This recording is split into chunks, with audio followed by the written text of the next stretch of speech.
నేను చెప్పిన important place ఇదే. చూడు చిత్ర, అది నీ సమాధి. ఐ మీన్ నీకు కావలసిన రవివర్మ సమాధి. ఏం చిత్ర అలా మౌనంగా ఉండిపోయావు? కోరుకున్నది కళ్ళ ముందున్నా ఏం చెయ్యలేకపోతున్నాననే బాధ? అదే నువ్వు వెతుకుతున్న నా భర్త సమాధి నీ కళ్ళ ముందున్నా ఏమీ చెయ్యలేని పరిస్థితి కదా. సర్లే, నువ్విక్కడికి వచ్చింది న్యాయం కోసమా ప్రతీకారం కోసమా? రెంటికి తేడా. న్యాయం సమాజం మెచ్చుకునేది, ప్రతీకారం నీకు మాత్రమే తృప్తినిచ్చేది. నీకు కావాల్సిందేది? న్యాయమైన ప్రతీకారం. సర్లే వదిలే. రవివర్మ తల్లిదండ్రులు నీ కల్లోకొచ్చేవాళ్ళ? లేదు. రవివర్మ భార్యా పిల్లలు? లేదు. రవివర్మ చావుకి సాక్ష్యం అదే. రవివర్మకు చావు లేదు. నిజమే. నువ్వు చెప్పినట్లు నిజంగా నా భర్త చాలా గొప్పవాడు. ఎంత గొప్పవాడంటే తన్ని చంపిన భార్య కోసం మళ్లీ పుట్టి పగ తీర్చుకునేంత గొప్పవాడు. ఇంకా ఎంతసేపు నటిస్తావు రవివర్మ? నటించింది చాలు. నువ్వు నా భర్త మరుజన్మవని తెలుసు. నువ్వు నన్ను చంపడానికే వచ్చావని నువ్వు వచ్చిన రోజే తెలుసు. అయితే అన్ని తెలిసే డ్రామాలు ఆడుతున్నావేంటే? సింపతి కోసమా? నువ్వెన్ని డ్రామాలు ఆడినా నిన్ను చంపకుండా వదలను. నీ మీద పగ తీర్చుకోవడం కోసం నా ప్రాణాలు పణంగా పెట్టాను. ఎన్ని బాధలు భరించుంటాను, ఎన్ని అవమానాలు సహించుంటాను. నిన్ను పట్టుకోవడం కోసం నన్ను నేను వదులుకున్నాను. నేను వేరని నాకు తెలుసు, కానీ ఆ వేరు పేరు రవివర్మని తెలుసుకోవడానికి నాకు 25 ఏళ్ళు పట్టిందే. రాజాల దర్జాగా బతకాల్సిన నన్ను అర్ధాంతరంగా చంపి నా జీవితాన్ని నాశనం చేసావు కదే. నా బిడ్డను మోస్తున్నావని తెలిసి ఎంతో సంతోషించాను, కానీ తన నుంచి నన్ను దూరం చేసి నా ఆశల్ని నాశనం చేసావు. ఇంత చేసి నిన్ను అంత సులువుగా చంపను. నీ ఒంట్లోంచి ఒక్కొక్క నెత్తురు బొట్టు రాలాలి, నా సమాధికి అభిషేకం చేసుకోవాలి. నేను చేసిన తప్పే నువ్వు చేయదు రవివర్మ. నువ్వు సంతోషపడ్డ నిమిషాలు గుర్తున్నాయి, నువ్వు సుఖపడ్డ క్షణాలు గుర్తున్నాయి, నీ చావు గుర్తుంది, నిన్ను చంపిన నేను గుర్తున్నాను. కానీ నిన్ను చంపడానికి గల కారణం గుర్తుకు రాలేదా రవివర్మ? నీకు తెలియని రవివర్మ గురించి నీకు చెప్పమంటావా? వింటావా?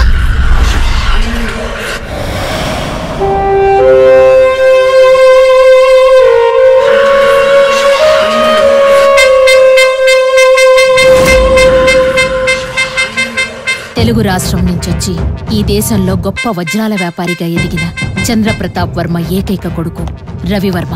పద్మనాభ లేక్ వ్యూ సంస్థానానికి అధిపతి. డబ్బుకి అహంకారానికి నిలువెత్తు రూపం. మానవత్వం అంటే ఏమిటో తెలియని మనిషి. వ్యసనాలకి బానిసవని మనిషి లేడు. అవే వ్యసనాలు ఒక మనిషికి బానిసైతే అతనే రవివర్మ.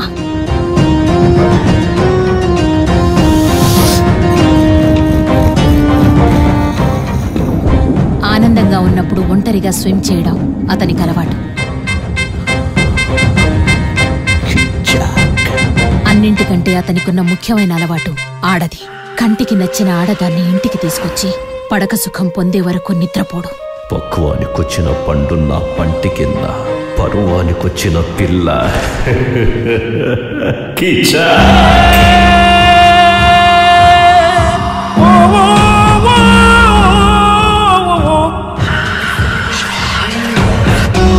కొడుకెన్ని తప్పులు చేసినా ఒక్కడే కొడుకని ఏమీ అనలేకపోయాడు ప్రతాప్ వర్మ.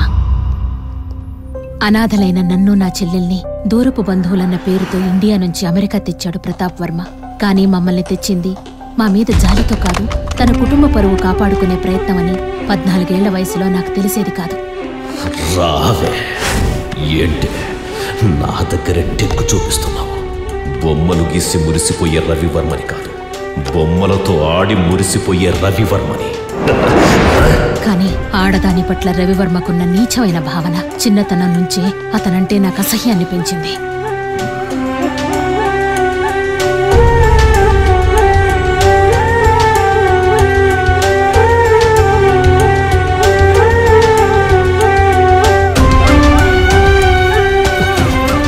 అనుక్షణం అతని నుంచి నన్ను నేను కాపాడుకోవడానికి ప్యాలెస్లో నాకున్న ఏకైక ఆధారం ప్రతాప్ వర్మ. ఆయన అండతోనే నా చెల్లి నేను అక్కడే పెద్దవాళ్ళమయ్యాం.